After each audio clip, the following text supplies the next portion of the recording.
জুমার রাতের একটা আমল আছে গুরুত্বপূর্ণ, রাত এবং দিনের। জানা আছে যাদের, তারা একটু হাত তোলেন দেখি। মাশাআল্লাহ, মাত্র এই 2-4টা হাত। এত বিশাল প্যান্ডেলে এত মানুষ, আমাদের জানা নাই যে জুমার রাতের একটা আমল আছে স্পেশাল। আমি কি বলে দিব সেটা? আমি বলতে পারি একটা এগ্রিমেন্ট, একটা চুক্তির ভিত্তিতে। চুক্তি হলো প্রত্যেক বৃহস্পতিবার সন্ধ্যার পর থেকে নিয়ে এই আমলটা করবেন। খুব সহজ আমল, শুধু 2 ঠোঁট ব্যবহার করলেই হবে এবং মুখস্থ, আপনারা সবাই জানেন, নতুন কিছু না। করবেন তো ইনশাআল্লাহ? ভাইরা আমার, আমলের অভ্যাস গড়ে তুলতে হয়, সারা জীবন একভাবে চলতে হয় না। আলাম ইয়ানিল্লাযীনা আমানু আন তাখশা কুলুবুহুম লিযিকরিল্লাহ। ঈমানদারদের কি এখনো সময় হয় নাই যে আল্লাহর জিকিরে তাদের অন্তরগুলো একটু বিগলিত হবে? আর কত ভাই, কত বৃহস্পতিবার রাত আপনার জীবনে চলে গেছে, আপনি জানেনও না যে এই রাতের একটা গুরুত্বপূর্ণ আমল প্রিয় নবী সাল্লাল্লাহু আলাইহি ওয়াসাল্লাম বাতলে গেছে।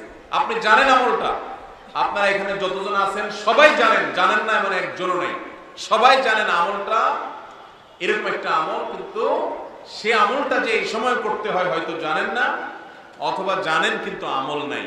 আমলটা হলো ভাইরা দুরূদ পাঠ করা। দুরূদ জানি না এমন কোন মানুষ আছে এখানে?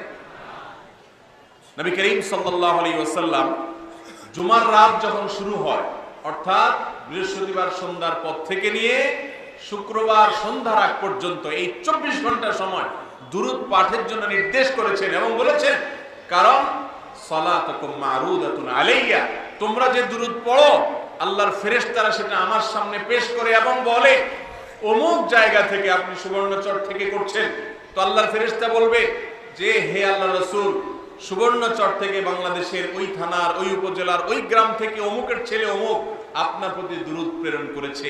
নবীজি সাল্লাল্লাহু আলাইহি ওয়াসাল্লামের কাছে উপস্থাপন করা হবে। অতএব আমরা এই জুমার রাতের আমলটা করব তো ইনশাআল্লাহ? ভাইরা আমার, আপনি যদি আমাকে জিজ্ঞাসা করেন যে ভাই একটা আমলের কথা বলেন যে আমলটা আমার সকল কিছুর জন্য যথেষ্ট হয়ে যাবে, তো আমি বলবো সেটা হলো দুরূদের আমল। নবী সাল্লাল্লাহু আলাইহি ওয়াসাল্লাম বলেছেন, যে ব্যক্তি দুরূদকে নিয়মিত পড়বে, আঁকড়ে ধরবে, যত বড় বিপদে থাকুক না কেন, বিপদ থেকে উদ্ধারের পথ আল্লাহ তাকে দেখাবেনই দেখাবেন ইনশাআল্লাহ। ভাইরা আমার, এই দুরূদ হাজারো সমস্যার সমাধান করে। আমরা দোয়া করব নবীজি সাল্লাল্লাহু আলাইহি ওয়াসাল্লামের জন্য, লাভ হবে আমাদের নিজেদের। অতএব দুরূদ পড়ব তো ইনশাআল্লাহ। বিশেষ করে জুমার রাত, আজকে মাহফিলে আসেন, এখনই মনে মনে শুরু করে দেন, যাওয়ার সময় পড়বেন এবং আগামীকাল সন্ধ্যা পর্যন্ত প্রত্যেক বৃহস্পতিবারে পরিবারকে মনে করে দিবেন, নিজে মনে করবেন। শুক্রবার বা জুমার দিন নাম্বার 1, সবচেয়ে বেশি যেটা করতে হবে পরিমাণে, যেটা হলো দুরূদ শরীফের আমল।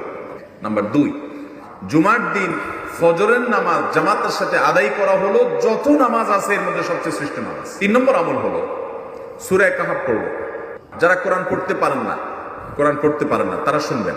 4 নম্বর আমল হলো আগে ঘুম থেকে উঠে উত্তম রূপে গোসল করে মসজিদে আগে গিয়ে, পায়ে হেঁটে গিয়ে, সামনে ইমাম সাহেবের কাছাকাছি গিয়ে বসা, অনর্থক কথা কাজ না করা, তেলাওয়াত জিকির আজকার মশগুল থেকে নামাজটা পড়ে বের হয়ে আসা, এই কাজ। 5 নম্বর এবং সর্বশেষ আমল হলো জুমার দিনে একটা সময় আছে দোয়া কবুল হয়।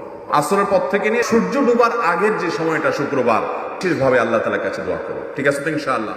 এই আমলগুলো আমাদের মধ্যে এইভাবে অভ্যাস গড়ে তুলতে হবে। আল্লাহ তাআলা আমাদের সবাইকে আমলের তৌফিক দান করুন।